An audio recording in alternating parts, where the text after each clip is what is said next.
Welcome back to the podcast, Alisha. How you doing?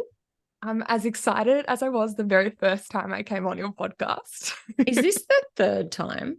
I feel like I should just have a monthly spot or something. I Like, know pretty much. She's a VIP. VIP, very important I will take person. that. I will take that. Well, thank you for agreeing to come back on the podcast again. I do, you've been a long-term client turned friend of mine, and you've just got so much wisdom to share with my audience. And I'm really excited for the topic we're going to dive into today.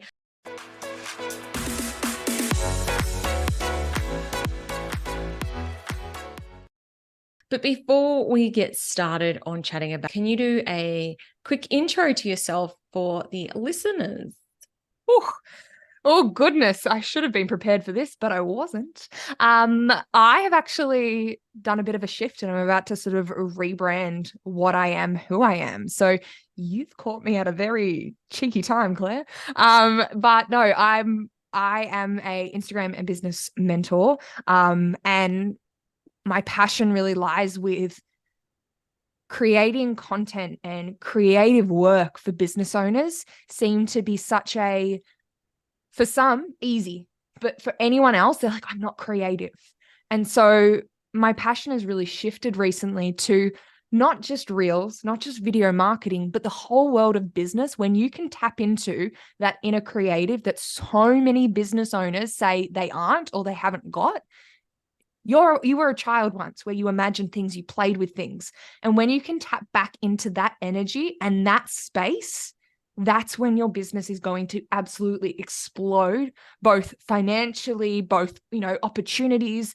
That's where you're going to find your magic. And that's really what I help business owners find and then bring out into their marketing and their business. So we've caught you when you're at the precipice. Is that the right word? Prefaces? That sounds right to me. On the prefaces of a big change in your business. Are you able to tell us anything about what that looks like, or will all be revealed soon? It's all coming to shape in a really, it's not a case of like, I know what it is and I'm holding back the secret. It's a case of like, when I first started working with you, Claire, we took such a big leap and you did such a great job in the sense of really allowing that time and space. You were like, I'm just going to give you the question. And I was like, oh gosh. And one day I realized, I was like, Claire, we need to change my business. And for so long, I'm sure you'll remember, I felt like I was just in a building phase, a cleaning phase. And it's really just been over this past year where I've made these really scary decisions and big big changes that I've realized how I said, I'm not sure what I'm building towards. I don't feel like I've really hit that next level. I feel like I'm ready for a quantum leap, but what is that leap to? And I just feel like it's coming together in a really beautiful way. And so for me, it's just a case of I'm about to rebrand what the social impact is known for. So that's definitely what I can tell you there. Yeah, exciting. And the reason I brought you on the podcast is because you have also recently launched your very first product-based business, Full and Filled. Can you tell us a little bit about this project? This one was a really big one for me. It was a pretty natural progression. And I remember for a while, I so wanted a product. And I would come into our sessions, I'd be like, Claire, I had this cool idea. And we'd just brainstorm on it. But nothing really felt quite right until I came up with this product. So Full and Filled are these stunning affirmation glasses, but they're so much more than just a gorgeous glass. They are physical reminders. We sit at our desks for a long period of time and we forget, as especially women, we forget to fill up our own cups. And I'm not just talking about a physical cup.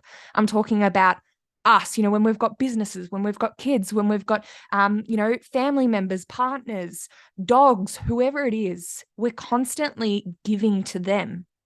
And it's so easy for us to not even realize that our cup has hit empty before it's too late and you need some time off work or you're hating everything and you're not in a great place. And unfortunately, I've hit that rock bottom in myself so many times. I've crashed and burned so many times. And so for me, I love to think in analogies. I love analogies. And so this right here is seriously a reminder sitting right in front of you. And it's like, oh, my glass is getting a bit empty. Let me just check on in, and where am I? Where am I? Do I need really refilling as well? So that is full and filled. And this absolutely beautifully designed. I put my order in this morning. I am so excited to get my hands on my own cup. Fantastic. And I guess this is what leads us into the topic that I wanted to chat about today, which is about income diversification. So this project for you was more of a passion project initially than necessarily, an additional income stream. But of course, being a business owner, you've now, it's one of the key things is obviously it's another form of revenue for you in your business. So what sort of has made you become, I guess, curious about creating other revenue streams outside of the social impact? I think whilst I may have denied this for a long time, I think I've been in my head, there's a very clear difference now of someone who's an entrepreneur and someone who is a business owner. And it's one thing to own a business, but it's another thing to build beyond that business. And that's a really, really big difference between the two. And I think I've actually been that entrepreneur-minded person since I can really ever remember. As soon as I could work, well, technically, legally, I wasn't able to yet, but because it was a family business, I did. So I was there at 8 saying, check savings, credit, and people were like, do you even know what this is? This is a credit card. And I was like, yes. Which account would you like it on? And so for as long as I can remember, I've loved working. And when I was 15, over the summer, I had 4 jobs. And I think in my head, it was a case of there's lots of different passions, and then there's lots of different ways to be bringing in money. And that has just really continued, because I was earning money from such a young age, and I didn't really necessarily, I liked spending it on gifts for people, but I didn't necessarily just spend for the sake of it. So I was very fortunate. I had my parents are both very just sort of savvy. And they've built what they have themselves by being savvy and by taking big risks that a lot of people wouldn't necessarily take. And for me, I've learned the worst place for my money is to be sitting in a bank account doing nothing. So that's really where it started, in the sense of I started to invest into shares. And that was my big first investment that I kept building on, and it was a little bit confusing. And the best way that someone described shares to me was you're literally just buying into little parts of more companies. And if you're an entrepreneur, if you're, business savvy, like, hello, you are literally, oh, I love what this business is about. I reckon they're going to go really big. It might be big businesses like Facebook, Meta, whatever. It might also be smaller businesses where you're able to get a lot of shares for, 50 cents or whatever, per share. And so that was my big first investment that I've kept building on and building on and building on. And it's great because if at any point I do need money, then I'm able to sell a bunch of those shares. Right. So that's great. I was then, because of that, I was then able to buy my first property at a young age. And so it was actually before I started my business, I was able to, and I had really, really good support in actually figuring out those next steps. And so then, because of my business, I've been able to develop that portfolio further. And it's always been, yes, I want to create my own business, my own purpose, my own vision, my own path. But what if your business disappeared tomorrow? Mm-hmm. What if it was gone? What if you woke up tomorrow And there was no, your Instagram account, cool. That's going to be sad if that disappears. But I'm talking your business. You'd have your money in the bank account and that's it. And so that's, you're going to spend that, you're going to use that, whatever. And that's why for me, it's so important that, yes, Full and Filled is my new business, venture. It's a new source of income. It wasn't necessarily, oh, I need another one, so let's, come up with something else. There was a lot of passion and love into this brand, but it is another source. So if the coaching industry might be going through a bit of a tough time, or the e-commerce space might not be as, people are struggling, you're able to have these other areas that you have this security with. And so you always know, like if the social impact disappeared tomorrow, I would have my new business. I would have my investments, property, shares. And that is the life. People say I'm building an empire. For me, I'm like, an empire isn't something that can disappear the next day. That's not an empire, right? That's something that has to disappear over a long time, right? And so that's what I'm talking about here. I know I've gone off on a really big tangent, but ta-da! No, this is so good. And something that I find so incredibly inspiring about your journey is how you have been able to build this at such a young age. What if people are later on in their life and they're like, oh my gosh, I haven't even started thinking about these things yet? What would be your advice to them of how to get started? It would definitely be educate yourself on it first. Educate yourself on it, find a mentor or find somebody who is an expert in that field, and you can sort of really trust and rely on them. Because, it is as simple as, and my partner, he just got into shares a few years ago. It was just through COVID. And there wasn't really much to do or spend on, really. I mean, e-commerce, sure, but like shopping online, cool. But otherwise, there wasn't really. So we started to invest in shares, and you can start really small, save up 1,000, save up 10,000, and then start investing in that. And I did a share course with him as well, just to sort of build my understanding, because I still found it really confusing. And it was more about just doing, whether it was shares, whether it was property or anything like that. I think it was really about just that. Yeah, there's a real big difference in, I'm going to buy a property so I can live in it. And then there's a difference between, I'm going to buy a property so it can, become over a few years, I can potentially sell it. It'll be worth a lot more, much better, my money going into that rather than sitting in the bank account. And so it's just really about what's doable for you, and then actually just taking the step. Almost every single one of those, I mean, shares are a little bit different, because obviously you can say, I'm going to buy, 100 shares and they're worth whatever, you can choose your amount, but that's a bit different. But if it's property, or, next year I'm looking to invest in my first commercial property. And so I'm constantly looking and planning for that next step and what I'll need to do it. But almost every single one of these has been so scary.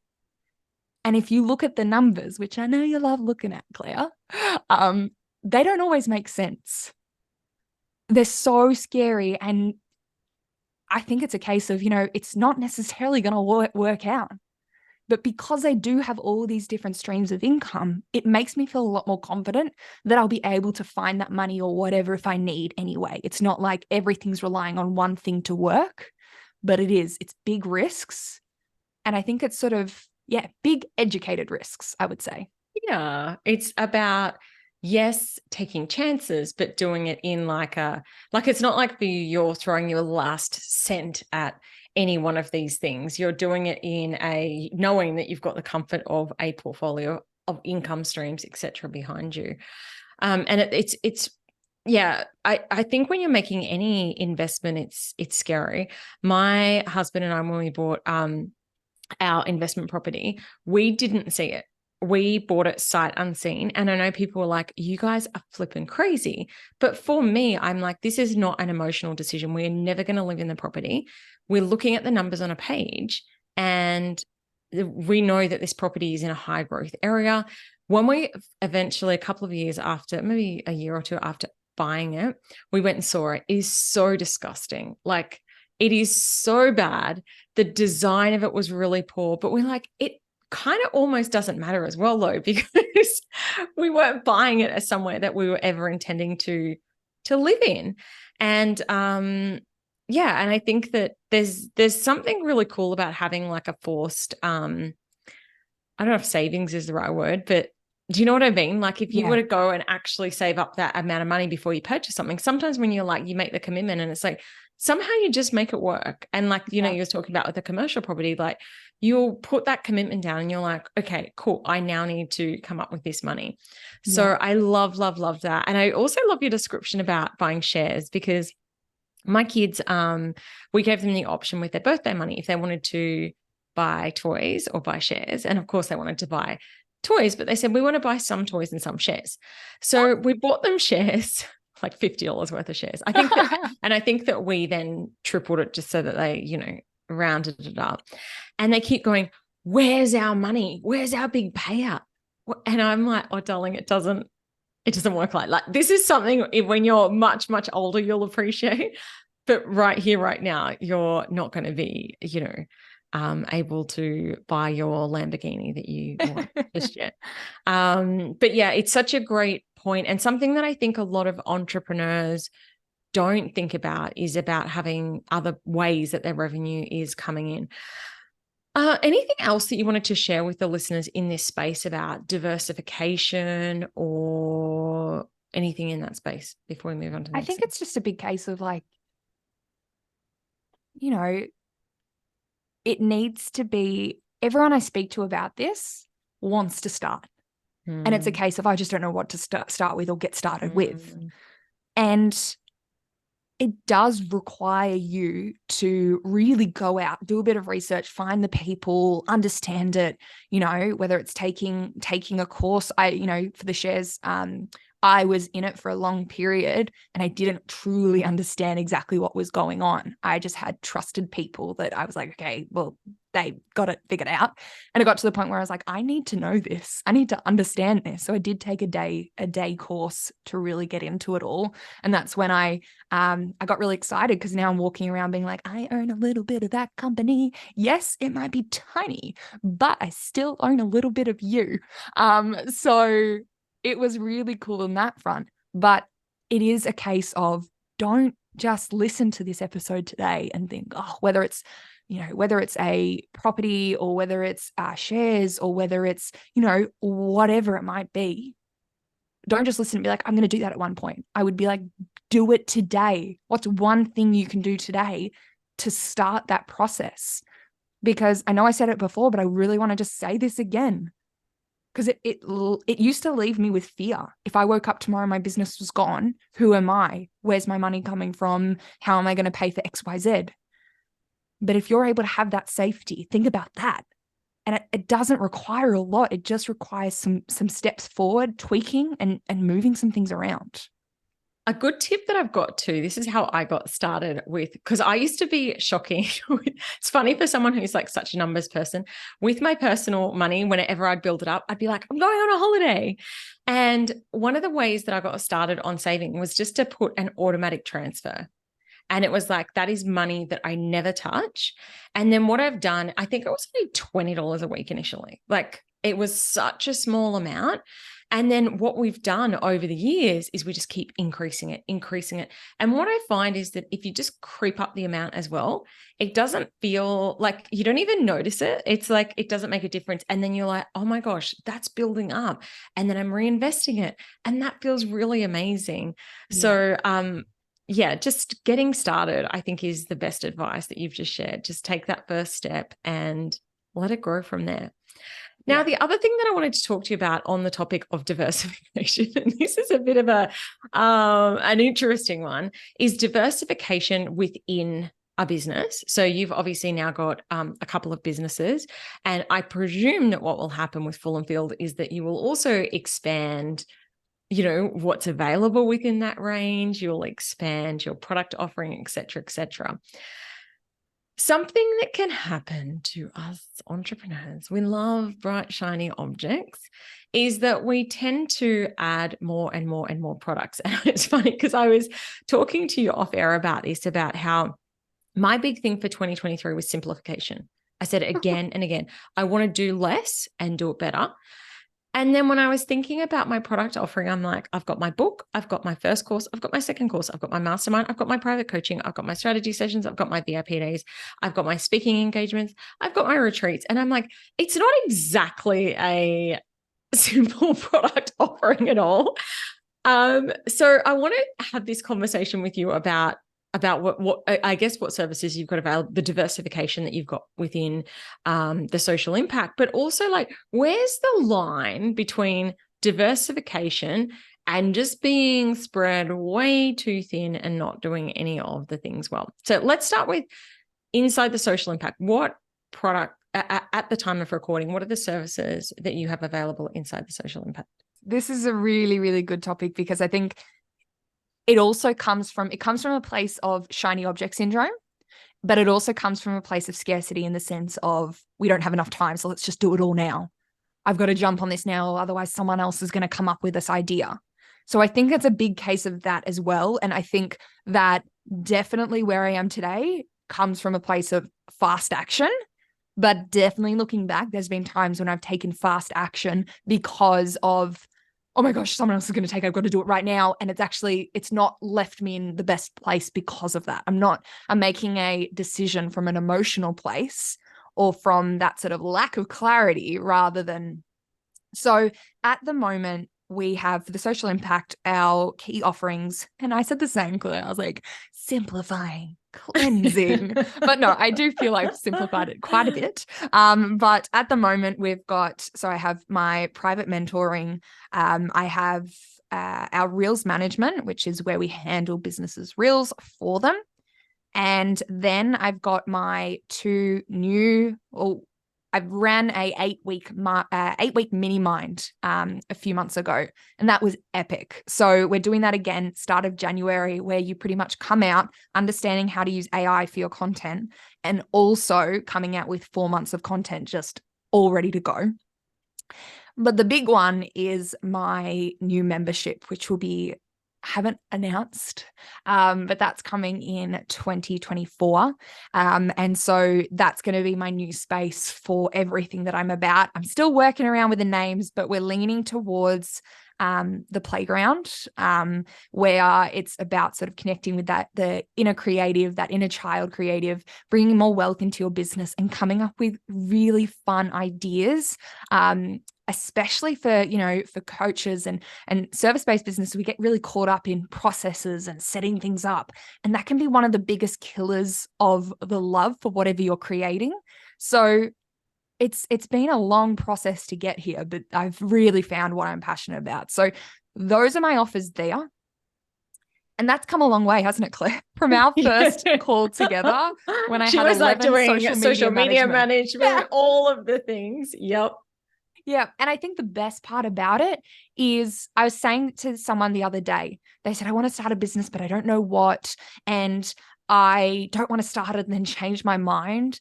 And this is something you really made clear with me, Claire, a long time ago, was you have your purpose, you have who you're trying to help. You can change your offers, you can change what you do. And the funny thing is that Full and Filled, yes, it's a new business, but it helps the same people I'm trying to help within the social impact. It's great because it means that, I'm able to market Full and Filled through the social impact as well. But that why, that purpose, who I'm helping is still the same. And it does mean that you can easily change things up and not get so stuck in, I've created this, I've made the offers, I've done the web page, I've, made the course, I have to continue. So that's been a big part of it there. Yeah, interesting. So where do you think the line is? Because I question this myself all the time. And then when I look at my offering, I'm like, there's nothing I want to, there's a saying about kill your darlings or kill your children. I don't know. The saying. I haven't heard that one actually. It's like basically saying that like in business, everything becomes your little babies. And it's like sometimes you've got to kill your darlings. Like sometimes you've got to kill things that you love. But anytime that I do that, I'm like, but I love like that I'm getting paid for speaking. And I love my retreats because they're such a beautiful place to connect with people in person. And obviously, like my book's done. I'm obviously going to keep selling my book. And so you sort of look at everything and you're like, how do I simplify this? So, you know, what are your thoughts around that? Yeah, it's really funny because you know, over the past few months, this has been a really, really big thing because I have had to let go of a lot of things that, you know, courses that I've created. And for so long, it's been making me really unhealthy because I'm offering something to help people, but I'm no longer feeling aligned with it. I no longer feel good off, you know, I know it's helping people, so that's why I'm doing it. I know it's helping the business, so that's why I'm doing it. So the only person who it's not helping is myself. And that's a big thing, is like, you can still love it. You can still love that offer. It can still be helping people. It can be still making really good money. But when is the time to retire or let go of a service or an offering? And I think, again, comes to that scarcity factor, was when I was trying to decide, I was letting that really come into it. I was like, but it can still help so many people. It can still make so much more money. We've, you know, spent XYZ on this. I can't, that would be stupid. You know, that would be such a stupid business move. And sure, maybe it was, maybe it is. But at the end of the day, can I just reflect on the fact that created something? It's been incredible. It's made XYZ for all these people. It's made this happen for my own business, my own journey. Can it just be that, rather than focusing on everything I might be missing out on or losing? Because at the end of the day, once I was able to come to terms with that, I was able to really see, this is where full and filled comes. I was able to see my own cup. And when it came to holes in my glass, this was one of the biggest holes, because I was like, when you are offering something that doesn't light you up anymore, anytime you sell it, you're not showing up in the same way. You know, anytime you sell it, it drains you quicker. So it's really a case of that mindset of, why are you offering it? Who are you offering it for? How do you feel about it? And really going a bit deeper, because it doesn't, I find that your moves in business don't always need to make sense. But I feel like that gut knowing, if you give yourself that time to think about, is this right? Or let's think about this a little bit more, you're able to realize a lot, and perhaps retire or remove a service that you once completely loved. Yes, that feels like such great advice. And I think that this is probably why I'm still doing all of the things that I'm doing, because they all light me up so much at the moment. And I think that's the thing too, is that it's going to change over time, isn't it? Like what used to make you jump out of bed in the morning a couple of years ago might just feel like a big energetic leak. And even same with pricing. This is something I talk to people about as well. Like, you know, I know when I first got started in business that my first client paid me $1,000 a month. And I was like, oh, smokes, I cannot believe someone's paying me $1,000 for 4 coaching sessions. Like it was just so unfathomable to me. And now I'm like, there's no way I would coach someone for a month for $1,000. That does not feel good or aligned to me at this stage of my journey.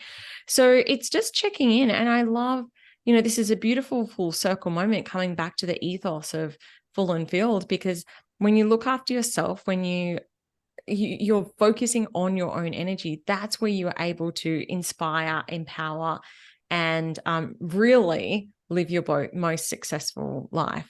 Beautiful. Yeah, absolutely. And, you know, even coming back to what we spoke before, not just financial risks, but big risks that you take in business. It's those choices, those decisions, those moments that end up having the biggest impacts, majority of the time, biggest leaps in your business.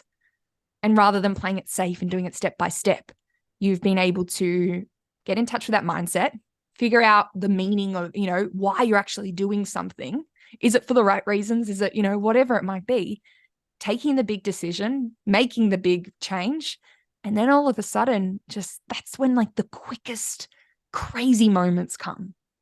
Oh my gosh, I love that. I actually did a live about this today, saying how your life changes in a moment. It changes with a decision. And yeah, the outcome doesn't happen in that moment, but the decision is where the pivotal change happens. Well, as always, I feel like I could chat to you for hours, but we need to wrap up this episode. Congratulations on the launch of Fill and Feel. Full and Feel. How do you say that all the time? Do you find yourself stumbling over your words? It was really funny because when I came up with the name, I was going over it all the time. And I think I have the Instagram handle of like a cup nice and full. I don't know, something horrible, right? And it was only at brunch with my partner that he was like, what about fulfilled? And the problem with fulfilled was that Australians spell it differently to Americans. So I was like, well, it's all about like your cup being full and filled. So that's sort of where it came down to. So full and filled. Full and filled. If people want to get their hands on one of these beautiful affirmation glasses, how can they do so? So you can jump onto our website, fullandfilled.com, and you can pre-order your glass, providing we still have them, because like the women I've created them for, you're one of a kind. And that's how I've sort of created the brand as well. We've got 5 designs. You can choose your affirmation. You can choose your style. If you're, abundant, finance, we've got our I'm a money magnet, inspired by yours truly. So you can choose your design. And the way I've created is a limited edition. Once it's gone, it's gone. We'll create our new designs for our second collection. But just like you, it's not something that can be repeated, recreated. So jump onto our website, find your favorite glass, and order yours. Beautiful. Well, I'll put the link in the show notes for today's episode, as well as the links for the social impact if people want to connect with you and find out how they can work with you in another way. Thank you so much for coming on the podcast, for talking about diversification of income streams, and of course, for all the beauty and magic that you sprinkle in the world.